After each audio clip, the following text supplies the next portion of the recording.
কেমন আছেন সবাই? রূপকথা নতুন একটি ব্লগে আপনাদেরকে অনেক স্বাগত জানাই। আমরা মেয়েরা বাড়ির মধ্যে থেকে যতটুকু কাজ করি সোশ্যাল মিডিয়াতে আপলোড করি এবং নিজেদের পায়ে দাঁড়াতে চাই, তবে কিছু কিছু মানুষ তোমার এই জিনিসগুলোই মেনে নিতে পারে না। কেন পারে না জানেন তো? ওই যে তারা কিছু করে না এবং তাদের কোনো যোগ্যতা নেই, তাদের কিছু করার ক্ষমতা নেই, তাই জন্যই অন্যের উন্নতিটা সহ্য করতে পারি না। আজকাল জানেন তো মানুষের পোশাক আশাক নিয়ে এত বাজে মন্তব্য করে, আমার মনে হয় দিন শেষে সেই সমস্ত মানুষগুলোর কোনো রকম কাজকর্ম থাকে না এবং তারা অন্যকে নিয়ে এত কটাক্ষ করে কথা বলে এবং নিচে নামানোর চেষ্টা করে। আর তখনই তুমি মনে করে নিও তুমি সঠিক পথেই এগোচ্ছ, আর সঠিক পথ কিন্তু সব সময় একটু এবড়ো খেবড়ো হয়। ওখানে যেমন তোমার ভালোবাসার মানুষ থাকবে, তেমন তোমাকে কিন্তু ছোট করার মানুষও অনেক থাকবে। তো তাই নিজেকে বুঝতে হবে এই সমস্ত নেগেটিভ মানুষদের থেকে যত দূরে থাকা যায় তত ভালো, এবং এদের থেকে যতটা পরিমাণে কম কথা বলা যায় ততটাই ভালো। কারণ তোমার ভিতরে যতটুকু পজিটিভিটি থাকবে তারা কিন্তু এক মুহূর্তের মধ্যে সেটাকে নেগেটিভ এনার্জিতে পরিণত করে দেবে। তখন তোমার কিচ্ছু করতে ভালো লাগবে না, কোথাও যেতে ভালো লাগবে না, কারোর সাথে কথা বলতে ভালো লাগবে না। সব সময় মনে হবে একে এই কথাটা বলি, তাকে ওই কথাটা বলি। তাই আমি প্রত্যেককে বলবো যে নিজেদের কাজে মন দাও এবং নিজেদের কাজটাই করে যাও। কর্মই কিন্তু আমাদের একমাত্র জীবনের লক্ষ্য।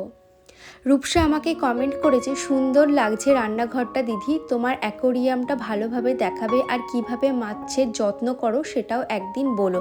অবশ্যই বলবো গো। আমার যে মিলি আছে, মিলিকে আমি কিভাবে ভালো রাখি, কি কি খাবার দেই, কিভাবে আমি ওর জারটা পরিষ্কার করি, একদিন ভিডিওতে সবটা শেয়ার করব। তোমরা অনেকেই জানতে চেয়েছো, অবশ্যই আমি মিলির যত্নটা তোমাদের সাথে শেয়ার করব। মিঠু বিশ্বাস অ্যাকাউন্ট থেকে দিদিভাই কমেন্ট করেছে, দিদি তোমার রান্নাঘরের লাইটের লিঙ্কটা দাও। এটা তো আমি অফলাইন থেকে নিয়েছি, মানে আমাদের বসিরহাট থেকেই কিনে আনা হয়েছে, তো আমি এটা অনলাইন নেইনি গো। মামাম এই মাত্র স্কুলে চলে গেল, আর মামামের টিফিনে দিয়েছি ডিম সিদ্ধ, আর সকালবেলা ওর আলু ভাজা ভাত হলে তো আর কিছুই চাই না। তারপরে আমি চলে এসেছি রান্নার জোগাড় করতে। সোয়ান্বিতা দে অ্যাকাউন্ট থেকে দিদিভাই কমেন্ট করেছে, দিদিভাই মামামের ডেলি রুটিনটা আমাদের সাথে শেয়ার করব। অবশ্যই শেয়ার করব। মামাম যখন 3 বছর ছিল তখন মনে হয় তোমাদের সাথে আমি মাম্মামের ডেলি রুটিন শেয়ার করেছিলাম, তবে এখন মাম্মামকে আমি কি খাওয়াই, কখন কি দেই, অবশ্যই তোমাদের সাথে শেয়ার করব। এখন বড় হয়ে গেছে তো খুবই দুষ্টুমি করে। বাণী মাইতি অ্যাকাউন্ট থেকে দিদিভাই কমেন্ট করেছে, আমার নাম বর্ণালী, আমার খুব ইচ্ছা আমার রান্নাঘরটাকে সাজানো নিজের মনের মতন করে, বাট নিউ ম্যারিড তো তাই এখন পারছি না, বাট তোমার রান্নাঘরটা খুব ভালো হয়েছে। তো থ্যাংক ইউ বর্ণালী। হ্যাঁ, একটু তো তোমাকে ওখানে গিয়ে অ্যাডজাস্ট করতেই হবে। প্রথম কিচ্ছু করা অসম্ভব, যদি আবার সেরকম স্ট্রিক্ট থাকে যে এটা করা যাবে না, এই কৌটোটা পাল্টানো যাবে না। তবে কিছু কিছু ফ্যামিলি আছে জানেন তো, যে অন্য একটা বাড়ির মেয়ে আসবে, এসে সমস্তটা নতুনভাবে গোছাবে, কিন্তু সেই ভাগ্যটা অনেক কম, মানে 100-এর মধ্যে হয়তো একজন কি দুজনেরই এরকম থাকে। তবে আমি বলবো তোমার যদি স্বপ্ন থাকে তুমি মনে মনে প্ল্যান করে রেখে দাও, একদিন না একদিন তুমি ঠিক তোমার মনের মতন করে রান্নাঘরটাকে গোছাতে পারবে। বৃষ্টি আমাকে কমেন্ট করেছে, অনেক বেশি ভালো লাগলো দিদি। তো থ্যাংক ইউ বৃষ্টি, এইভাবে আমার পাশে থেকো এবং এইভাবে রূপকথাকে সাপোর্ট করো। স্টে উইথ পিঙ্কি আমাকে কমেন্ট করেছে, তোমার সংসারে প্রত্যেকটা কাজ খুবই পরিষ্কার পরিচ্ছন্ন, খুব ভালো লাগলো। থ্যাংক ইউ পিঙ্কি দিদিভাই, এইভাবে আমার পাশে থেকো এবং পরিষ্কার পরিচ্ছন্নভাবে কাজ করলে একটা মানসিক শান্তি আমি পাই, যে কারণে আমি কোনো রকম ময়লা থাকলে একদমই, মানে সেটা আমি কখন পরিষ্কার করব জানি না, এটা রোগ কি না, তবে এটা আমার মধ্যে না হয়। এদিকে সাথী আমাকে কমেন্ট করেছে, দিদি ভাই ফ্রিজ অর্গানাইজেশনের ভিডিওটা দিও। অবশ্যই দেবো গো, এইভাবে আমার পাশে থেকো। বিউটি ব্লগ অ্যাকাউন্ট থেকে দিদিভাই কমেন্ট করেছে, লিখেছি খুব ভালো লাগলো ভিডিওটা দিদিভাই। তো থ্যাংক ইউ দিদিভাই, এইভাবে আমার পাশে থেকো। জয়া লাইফস্টাইল অ্যাকাউন্ট থেকে দিদিভাই আমাকে কমেন্ট করেছে, খুব সুন্দর লাগছে দিদিভাই, আরও সাজিয়ে রাখবে, আরও গুছিয়ে রাখবে, আরও ভালো লাগবে।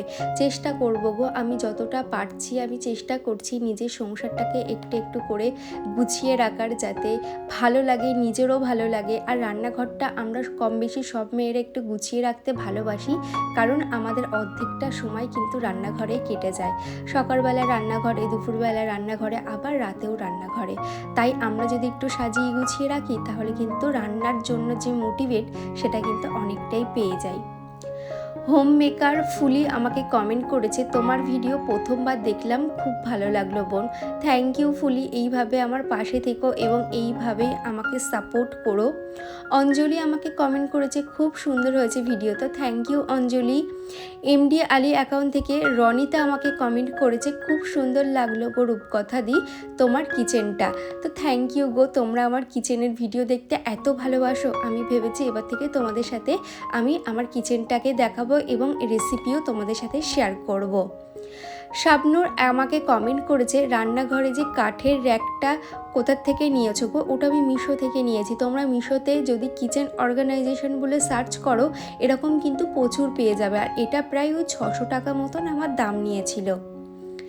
বিউটি আমাকে কমেন্ট করেছে যে তুমি ফ্রিজে কি কি স্কিন কেয়ার প্রোডাক্ট রাখো সেটা একদিন দেখিয়ে। অবশ্যই দেখাবো, তবে খুব একটা বেশি কিছু নেই। আগে একটা ফেস সিরাম রাখতাম, এখন আমি ফেস প্যাকটা আমি রেখে দিই। সুমি দিদিভাই আমাকে একটা কথা বলেছে, সত্যি কথা বলতে তোমার ভিডিও আমার দেখতে ভীষণ ভালো লাগে, বিশেষ করে তোমার রান্নাঘরের শর্টগুলো নাও, তারপর সবজি কাটা থেকে আরম্ভ করে একদম রান্না শেষ অবধি। তো থ্যাংক ইউ গো সুস্মি, এইভাবে আমার পাশে থেকো এবং আমি চেষ্টা করব রান্নার ভিডিও তোমাদের সাথে শেয়ার করার, রেসিপি শেয়ার করার। সাথী আমাকে কমেন্ট করছে, দি তুমি আমার কথা বুঝতে পারলে না, আমি বলেছি যে তোমার মানে ঘরে রাখা যে মাছটা সেটা কিভাবে পরিষ্কার করো।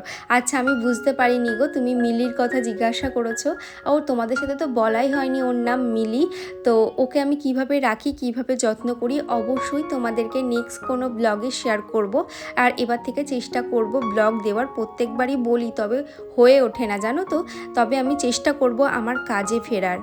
সন্ধেবেলা একটু চা করে নিলাম আর তারপরেই চলে এসেছিলো সকালবেলা, মানে পরের দিন সকালে আমার একটা চেন, এটা অ্যান্টি টার্নিশের চেন, আমি মিন্ত্রা থেকে অর্ডার করেছিলাম। তো দেখা মাত্র তো আমার ভীষণ ভালো লেগেছে, পার্সোনালি কোয়ালিটিটা কিন্তু আমার দারুণ লেগেছে, একদম সোনার জল করা। হচ্ছে পরের দিন সকাল, এখন আমি স্নান টান করে আসলাম, ক্যামেরার সামনে এসে কথা বলাই হয়নি। তো ভাবছি আজকে যেহেতু ভিডিওটা তোমাদের সাথে শেয়ার করব, তো ভাবলাম একটু কথা বলে নিই। এক্ষুনি আমি এই ক্লিপসটা জুড়ে দেবো আমার এডিটিংয়ের সাথে। তো যাই হোক, আমি অ্যান্টি টার্নিশের যে জুয়েলারিটা নিয়েছি সেটা তোমাদের সাথে একটু শেয়ার করলাম। ঠিক এরকম আমি ডবল চেনে নিয়েছি, সিঙ্গেল চেনেরও আছে, এটা আমি মিন্ত্রা থেকে নিয়েছি। তো কেমন লাগছে অবশ্যই কমেন্টে জানিও। আজ আসি, তাহলে দেখা হচ্ছে নেক্সট ব্লগে।